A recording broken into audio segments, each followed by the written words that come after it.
الحمد لله رب العالمين والصلاة والسلام على أشرف الأنبياء والمرسلين صلى الله عليه وعلى آله وأصحابه أجمعين. بسم الله الرحمن الرحيم. سبحانك لا علم لنا إلا ما علمتنا إنك أنت العليم الحكيم. We commence with the tafsir of Surah Al-Ma'un. Surah Al-Ma'un refers to items of a small nature, small gifts. This is what Al-Ma'un relates to. It relates to items generally of a household nature, like an axe or a hoe or a cooking pot, which a person would lend to their neighbors. This is the meaning of Al-Ma'un. So this particular surah is very important because although it is very short, it highlights some very fundamental qualities of kufr and nifaq. The first thing it talks about is denying of the day of Qiyamah and recompense, which of course refers to the people who disbelieve, the kuffar. It also talks about turning away of orphans and not looking after them. It talks about not encouraging the feeding of the poor.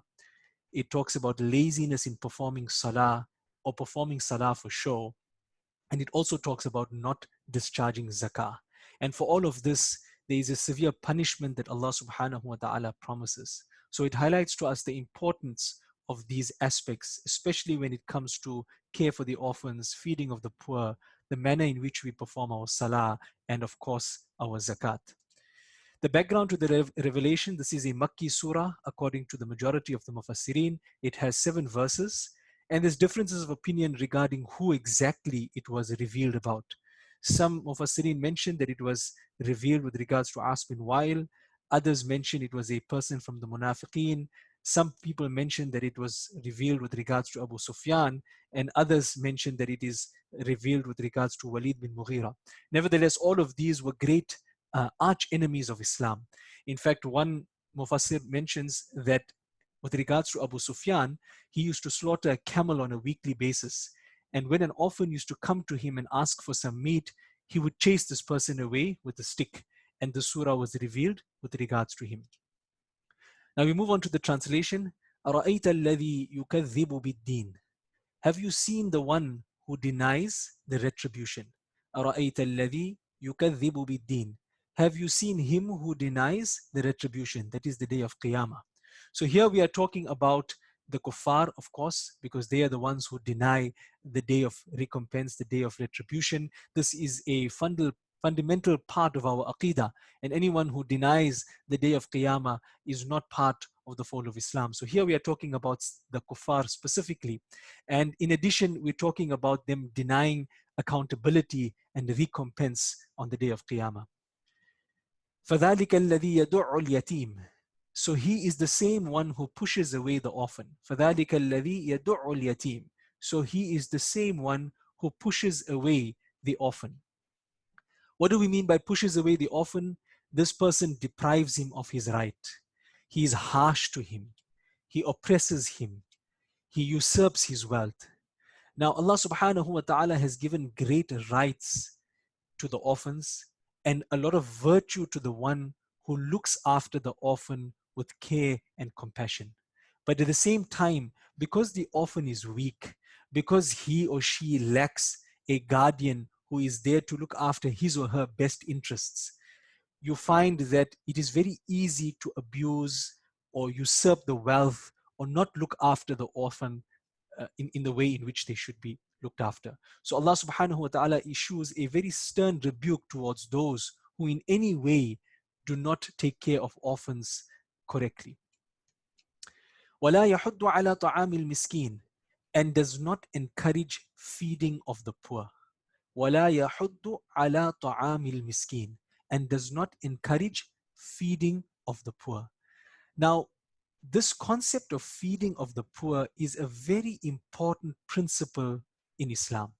It is something which you find mentioned very, very often in different ayats, where people are either going to be taken to task on the day of Qiyamah for their lack of concern for the poor. And in particular, Allah subhanahu wa ta'ala talks about feeding of the poor.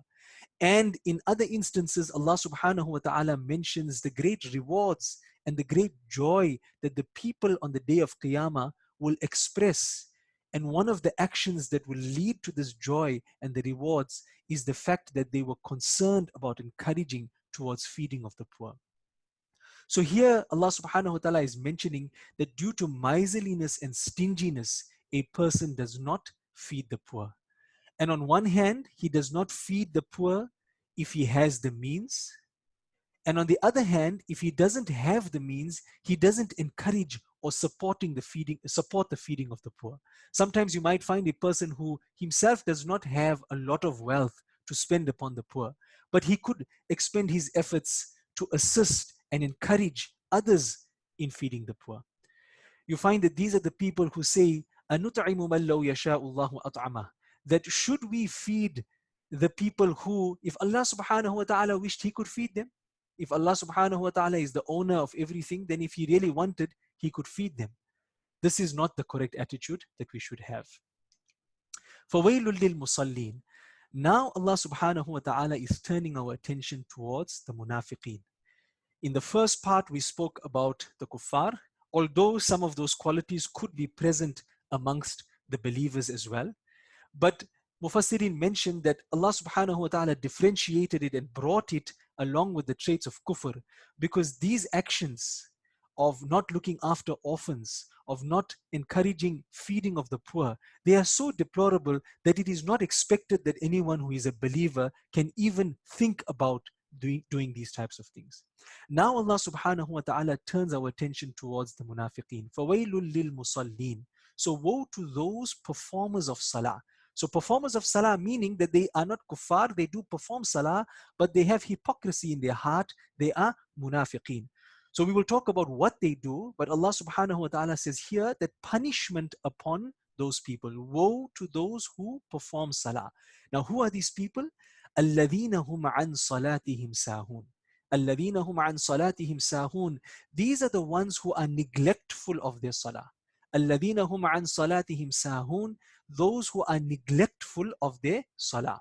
So what does it mean for a person to be neglectful of their salah? These are people who perform their salah sometimes without the hope of reward, or they leave out their salah without the fear of punishment. These are people who often delay their salah to the last moment. They perform it in a hurry, or sometimes they don't even perform it at its appointed time, and they make qada of the salah without any valid excuse. These are also the people who do not perfect the postures of salah, the ruku and the sajda, etc. These are people who in public, when people are around them or they happen to be in the masjid, then they perform their salah. But in private, they neglect their salah. Now, an important part here to note is this preposition an. الَّذِينَ هُمْ عَنْ صَلَاتِهِمْ سَاهُونَ. When we talk about an, the experts in Arabic linguistics mention that here we are talking about people who are neglectful about salah. So all of these qualities, they don't perform it on time, or they don't perform it, they don't have hope of reward, etc. Had Allah subhanahu wa ta'ala said, الَّذِينَ هُمْ فِي صَلَاتِهِمْ, people who are neglectful in their salah, this refers to people who make mistakes in their salah itself. That is not a problem. We can make mistakes in our salah. Of course, we should strive to perfect our salah, but this particular ayah is referring to people who are neglectful with regards to salah itself, not necessarily in their salah. The next quality of these people with regards to salah, الَّذِينَ هُمْ يُرَاءُونَ. These are people who do good or perform salah only to show off. الَّذِينَ هُمْ يُرَاءُونَ, who do good only to show off. Now, riya is a terrible quality. What is the meaning of riya? It means that a person seeks something from this world through worship. A person goes to the masjid and he performs his salah with great devotion because he hopes that the imam will notice him and give his daughter to him in marriage. So he does something, seeking something from this world through worship. Or he seeks recognition in the hearts of people. Or he carries out certain acts, outward acts of piety, like asceticism, zuhad. Or he beautifies his salah when he's in public and someone is watching him. Or he gives out sadaqah in public so that he can get praise. This is the type of person who is guilty of riya. This does not, however, apply to people who carry out their faraid in public. For example, a person who goes to read his fard salah in the masjid, he has to perform his salah and he performs it in the masjid. This would not be considered as riyah. And the last ayah, وَيَمْنَعُونَ الْمَاعُونَ, and refuses even small items. وَيَمْنَعُونَ الْمَاعُونَ, and refuses even small items. Now here, al-ma'un literally refers to small household articles of common use, such as an axe, a hoe, a cooking pot, which a neighbor would generally borrow. But in reality here, Mufassirin explained that it refers to zakah. So it actually refers to somebody who is who does not wish to pay his zakah or does not discharge his zakah correctly. And it is also mentioned that somebody who is not willing to lend such a small thing like a household item would be even more unwilling to discharge zakah correctly.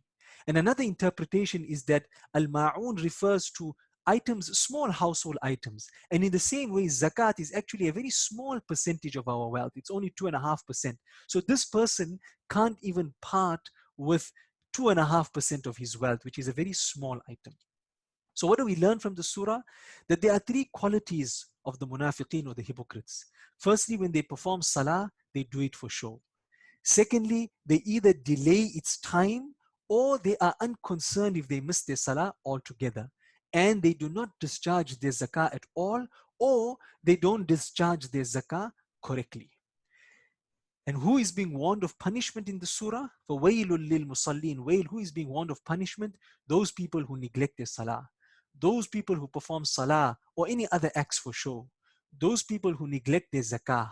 And those people who are miserly in their wealth and they do not take care of the orphans.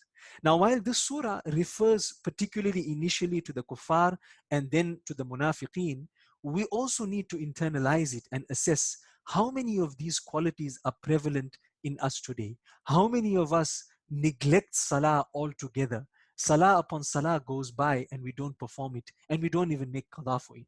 How many of us have so many qada umri, so many qada salah for our lives from the time that we became baligh, and we have not yet made an effort to commence completing and making qada of those salah?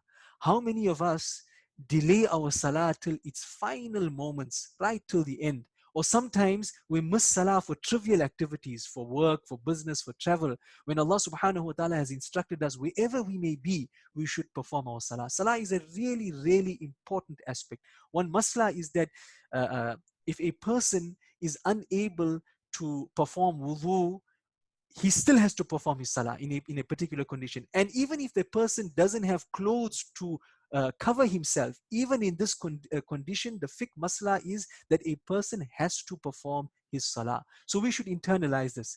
We should also look how many of us do not discharge our zakah correctly. Yes, we do discharge it, but have we gone to the ulama to make sure, especially in contemporary times with the various different types of modern financial instruments, we need to understand the zakah implications and discharge our zakah correctly to the right people. And then finally, there is an encouragement for us to ensure that we take care of the poor, that we look after the orphans, and that we feed those who are poor, and especially in this month of Ramadan, and also in this time when we are in lockdown, we find that there are so many people that are unable to feed themselves, and we should either go out and feed them within the ambit of the law, or there are so many good organizations, reliable, authentic organizations that are doing excellent work, and we should try and contribute either in kind or through our time and effort or through financial contribution. And if we don't have that, the very least that we can do,